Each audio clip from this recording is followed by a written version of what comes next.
Good morning, everyone, and welcome to the Morning Breath live stream.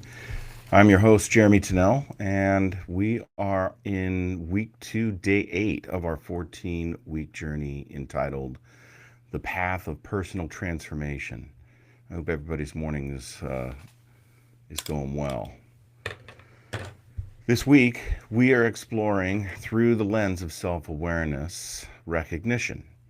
And earlier this week, we talked about honesty, about the patterns in our lives, and naming what feels unmanageable. Today, we introduce a tool that helps understand how the patterns work more clearly in our lives.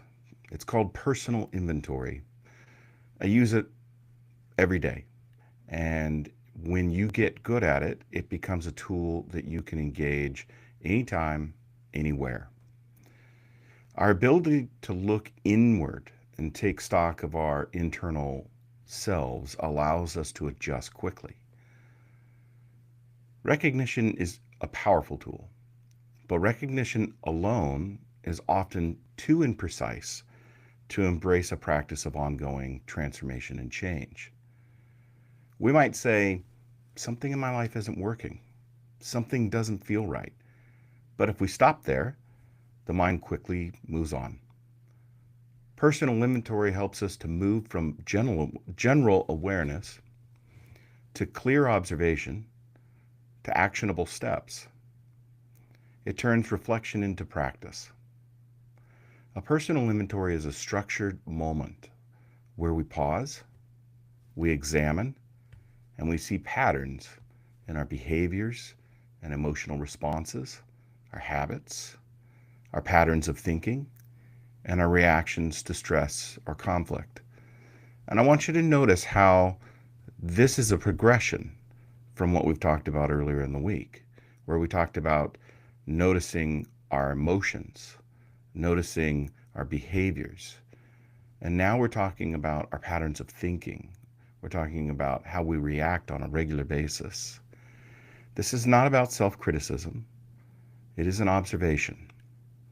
Instead of asking, what's wrong with me? Why do I keep doing this? We ask questions like, what patterns are shaping my experience? Why is this behavior coming back? What is this connected to in my life? Most of the behaviors that shape our lives happen fairly automatically. We react, we cope, we fall into routines. We rarely stop to examine the system of habits running in the background of our lives. The practice of personal inventory interrupts that autopilot. It invites us to step back and say, I recognize this pattern of behavior. What is going on in my life that is causing this to arise again? In systems thinking, we learned something important. Patterns don't drive outcomes. In systems thinking, we learned something important. Patterns do drive outcomes. If the patterns stay the same, the outcome usually does too. Personal inventory helps us identify the loops operating in our lives. For example, stress, avoidance, more avoidance, or pressure, overwork, exhaustion, reduced clarity, more pressure. A more concrete example might be white lie, unaccountable action, increased deception in our lives, unaccountable ongoing behavior, blatant lying. These loops operate quietly until we stop and examine them. Inventory gives us the ability to map the loops. And once we see the loops clearly, we begin to change them. When people first try personal inventory, they often fall into self-criticism. But criticism shuts down learning and curiosity. It involved self-judgment. I'm wrong for doing this. This is a bad habit. Inventory works best when we approach ourselves with curiosity and compassion. Where's the root of this behavior? We are not trying to prove something is wrong with us. We are simply learning how an internal system operates within us. Curiosity opens the door to insight, and insight creates the possibility for change. All right, our journaling exercise for today. I want you to grab your journals at some point, and I want you to take a blank page and make 3 columns. Column number 1, right at the top, situation. And what I want you to do is I want you to recall some moments where there was some emotional friction in your life. And these can be stressful interactions or moments of frustration, habits you wish you had handled differently. Column 2, I want you to write down reaction. And you're going to describe how you responded to those. What did you do, your behavior? What did you feel, your emotions? And what did you think, your paradigm and perspective?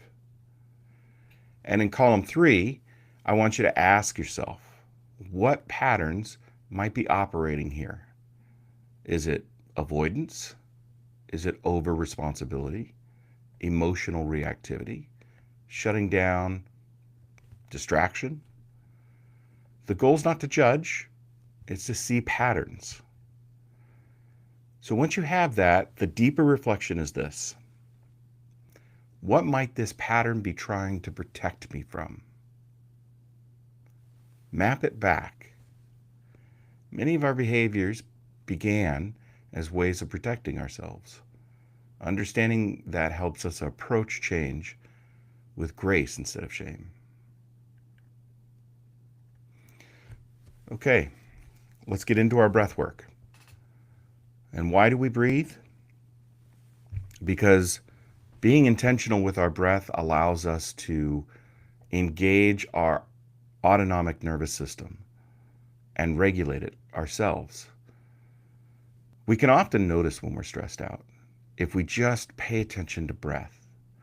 Those moments when we're walking around, pause and ask yourself, observe, how am I breathing right now? Is my breathing shallow and short?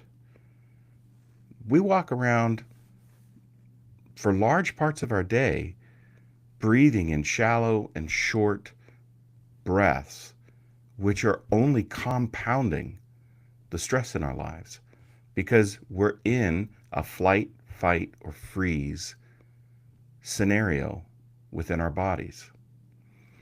When we pay attention to our breath, we can inhale through our nose and exhale through our mouths.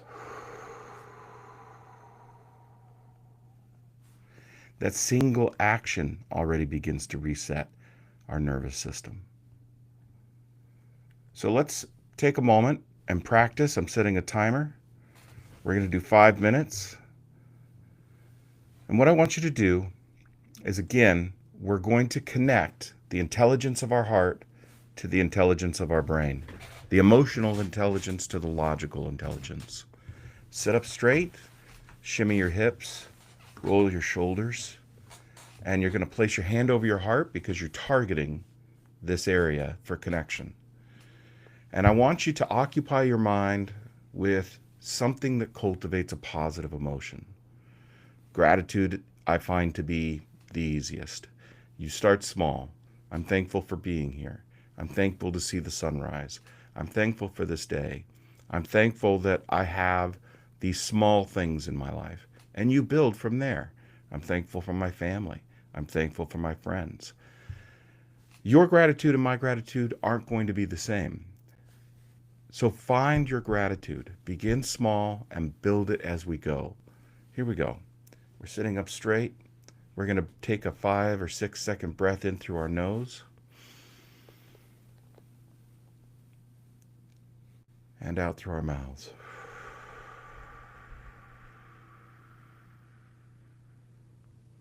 Again.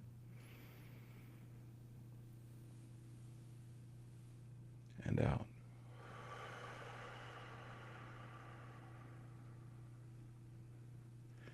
On your own, and begin your gratitude.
If your mind wanders,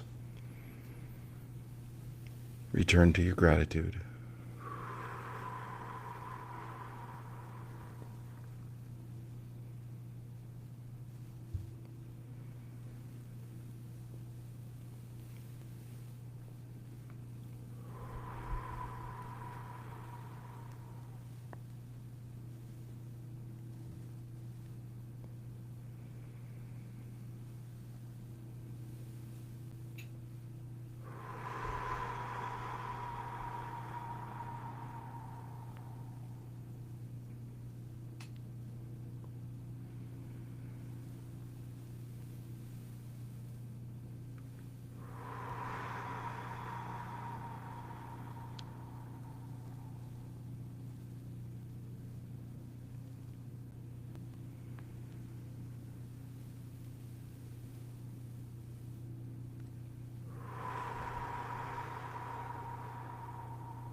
Let's take a deep breath in.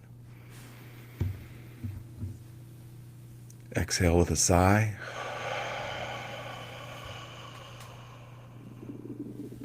Again. Exhale.